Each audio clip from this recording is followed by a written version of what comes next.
Kumusta naman kaya mga kabayan? Naku, naririnig na naman at may ipapakita naman ako sa inyo ng isang masarap na luto. Sa dami ko nang nagawang luto din sa Bangaws, hindi tayo nag-iisip ng iba-iba naman mga recipe. Ngayon, napapakita ko sa inyo tayo magluluto nitong style bistec, Tagalog. Naku, napakasimpleng luto at napakadali. Kaya-kaya ninyo din. Nyo lang panoorin na rin hanggang dulo mga kabayan. Ay, tunay kayo. Ay sariwa-sariwa man rin bangus na aray nabibili ko sa all public market. Isa lang ang binibilhan ko ng bangus daon. Wow, kano hindi ako binibigyan ng mga ng talagang hindi po pwede at tunay na. Baka magligalig ang mamay. Ay siya, hindi areho, nakabili nga tayo nitong bangus na ito, ating pinatilad na, pinabislad, inasnan at pinaminta natin, nilagyan natin ng granulated garlic para mabangaw. Ngayon, ating munang ipiprito yan, kaya sa ating non-stick pa na yan. Nako, ito na naman tayo, sus marusipaw. Pagkakahigpit naman yung iprito niyang bangus na yan. Alam ko na may tilab-sikan, ay napakasakit na naman. Tunay kayo. Ang mahigpit pa diyan, pag inyong ipiniprito na, bigay ito, dami-dami ng matatalsikan ng mantika. Lagi parang gusto yung sa iyo napunta.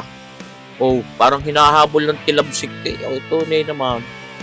Hirap magprito na yung bangus na yan, nakakapanakit ay. Para ka lagi na ipagdigmaan diyan.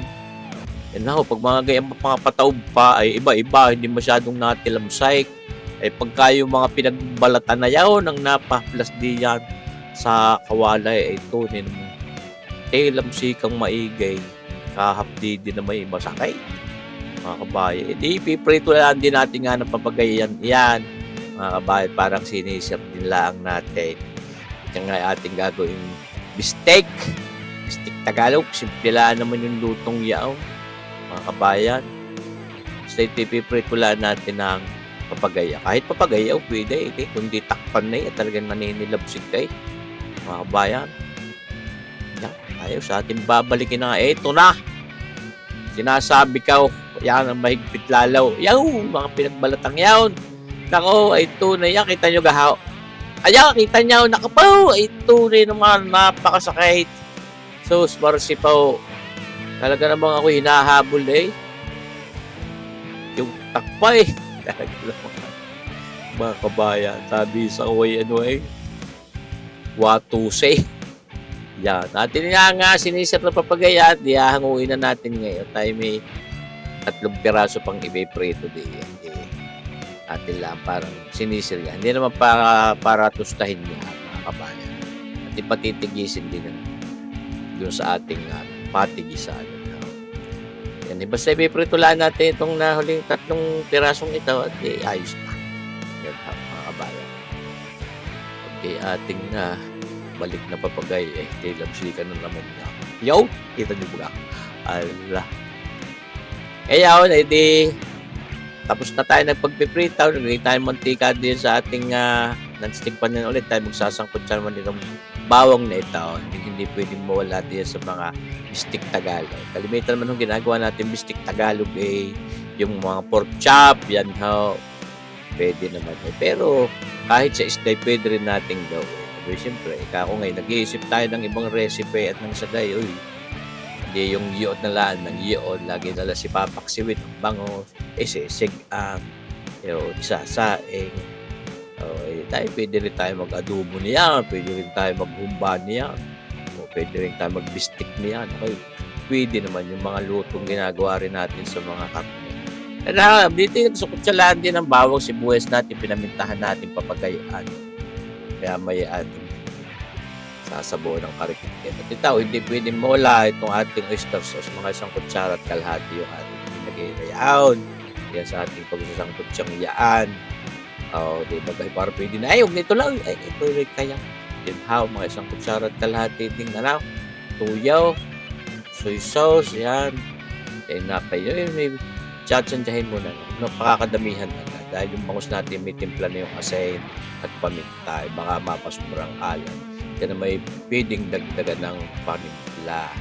Mahirap mapasubra agad. Ilalagyan natin ng pinakasabaw natin yan, mainit na tubig din ang ating inilagay mga kabayan.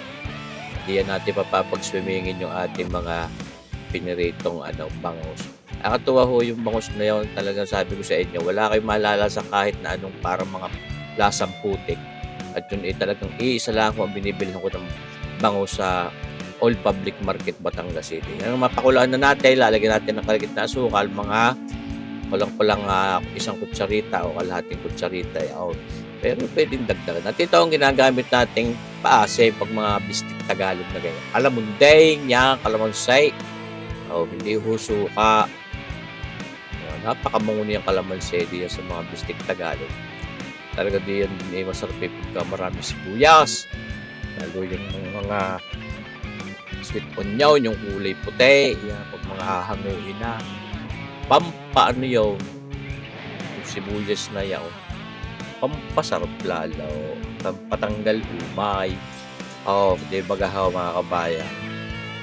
Di atin lang pinakakataslaan natin yung pinaka-flavor na yung ating bawang at sibuyas na yan, mga kabayan, at na may ating ihahaplas na diyan yung ating mga bangus na pinirito.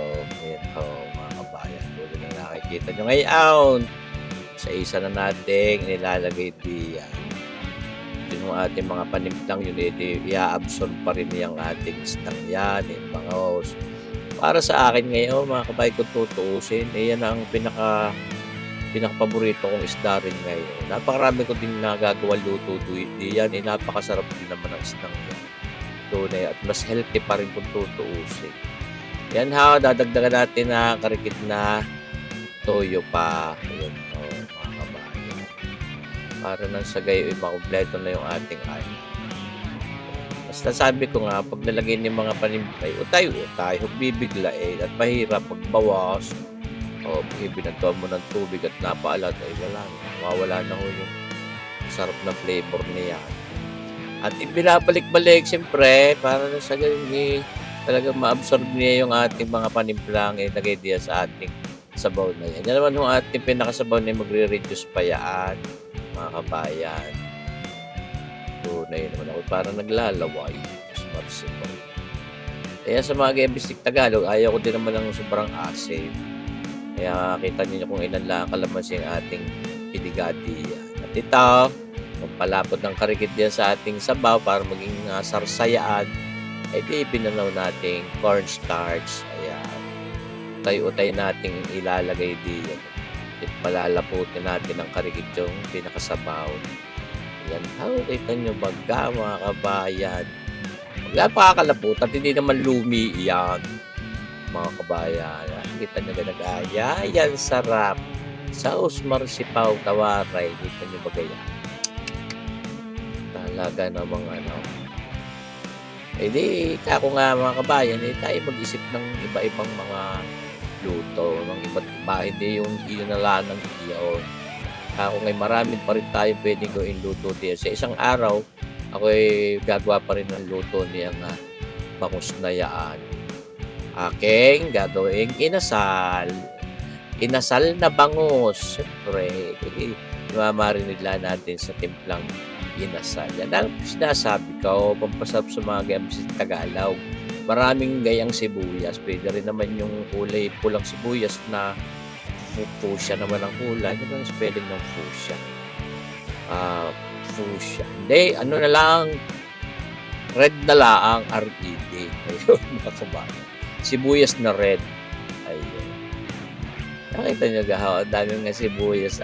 Pampano yan Kaya gusto ko yung sibuyas pampano patanggal umay para maraming malantakan. So, mga kabayan, talaga namang nagaya, sarap. Pag ikuhin na pa-unli-rice din iiwang ko naman tunay kayo. Luto na itong ating bangus bistik Tagalog ni Sir Boyay. Di ba gahaw, pagkakasimple, kayang-kaya nyo dahil lalagay na natin diyan sa ating lalagyan iyan. Kita nyo baga. Inayos pa ang patas ng sibuyas. Magugulo din pala. Ayun. Mga kabayan, nakakapaglaway kayo baga.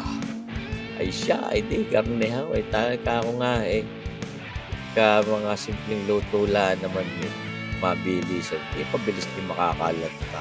Pagka mamadali na, kadali na malutuin yung bangus. Tapos simple din yung ating ginawang recipe iyan. Bangaws, Bistik Tagalog, ay siya ay lantakin na yan at ihaplas na sa habag ng lantakan, mga kabayan. So, sa ito na naman baka ma-overexpose yan, ma-discover na naman yan ng GMA, ma-feature pa. Isipin, yung Bangaws, ginawa natin Bistik Tagalog, hindi pa rin panalo, mga kabayan. Ay siya, mga kabayan, hindi ko na ipapakita sa inyo ang aking paglantak, pero parang gusto ko pa rin namang ipakita at nang sa mahulaan ninyo, halos ma-imagine ninyo ang ma-imagine ninyo ang sarap niyang ating niluto. Bangaws, Bistik Tagalog, Disarboyate, salamat daw sa inyong panunood, mga kabayan.